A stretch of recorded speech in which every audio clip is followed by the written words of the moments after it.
Hey everyone, happy Sunday. I hope that wherever you are and whatever you're doing, you are having a fantastic weekend. Before I get into today's Sunday musing, I just want to thank all of you who've been really positive about CES and our coverage of CES 2020. I know some of you are a little bit frustrated that we're trying to churn out a video every day rather than just dump a whole load of videos, but I hope that you'll all appreciate that while we had a big crew in Vegas, there were 5 of us, we're now back down to a crew of 2. Kate doesn't actually work here. She comes in and helps for trips and does videos when she can. But normally it's just myself and Erin. And this week it's just been me editing videos and pushing them out. I hope also that you'll understand that's why we haven't done any of our normal scripted videos. We can't do everything. We are a small production company, so we have to prioritize content. And last year, when we tried to continue to do the scripted stuff and then push CES content out, it just didn't work. People got really upset that our CES content didn't happen. I'm actually going to push the Porsche Taycan review out and get a third-party independent editor who I'm going to pay to edit that for me so we can get that to you really soon. Everything else we're just going to try and catch up. And it's our corporate New Year's resolution this year to try and get content out as quickly as absolutely possible. Why is this going out before other stuff? Because it's really easy for me to edit. Literally, it's a one take. I don't do anything else other than just sync up the audio and then push it out, which is why it's a Sunday video. So let's talk about what I'd like to discuss with you today. Do you find electric vehicle range ratings absolutely useless? There's been a big brouhaha in the UK this week because the CarWow did a test video in which they took several different electric vehicles and drove them until they ran out. They took, what did they test? The Mercedes-Benz EQC, the Audi e-tron, the Jaguar I-Pace, the long-range 60 kilowatt-hour Nissan Leaf, the e-Niro, the Kia e-Niro, and also the Tesla Model 3 long range, and every single one of those cars didn't drive their rated range.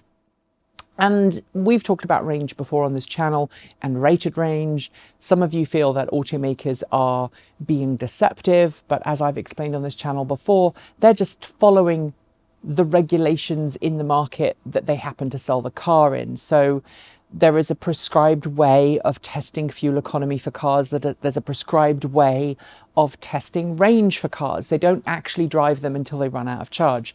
They put them on a rolling road, a dynamometer in a laboratory, and they drive them through a prescribed test cycle, which normally consists of accelerating over a certain amount of time to a set speed, holding it there, then decelerating, doing lots of starts and stops, one for city driving, one for urban driving, and one for mixed driving. And then they take all of that data and they combine it and they calculate the various fuel economies for that vehicle, and thus the range is derived from that. So are those rated ranges useful to you, or are they so fictitious and so way off that you just can't possibly use them in the real world? I'm curious to know how you perceive range ratings. I know when I bought this car, I was expecting to get a range that was far less than what the car is rated at, but I was surprised with the Bolt. I managed to get 240 miles in the summer quite easily. I've managed to get as many as 300 miles before, even in cold weather. Last year when we were coming back from CES, we nearly touched 300 miles. But that was because of how we were driving. And I think the conversation that we're not having right now revolves around how people drive their cars and how they understand how their vehicle's performance will change according to weather conditions, how you drive, are you fast, are you on the accelerator, do you brake heavily and therefore lose a lot of regen capabilities? Do you drive up mountains all the time? Do you drive in snow or heavy rain? These can all affect your vehicle's range. I know this week that I'm doing terribly when it comes to range in my Bolt EV because we've just got back from CES. We had the trailer, which is this thing here, behind the car. It was full up with lots of people and lots of gear. And so we were pulling a lot of stuff. We had headwinds on the way home, and it all impacted our overall range. And I think our average fuel economy for the trip was something like 2.6 miles per kilowatt hour, which is abysmal for this vehicle. And it also means that it doesn't go anywhere near its rated range.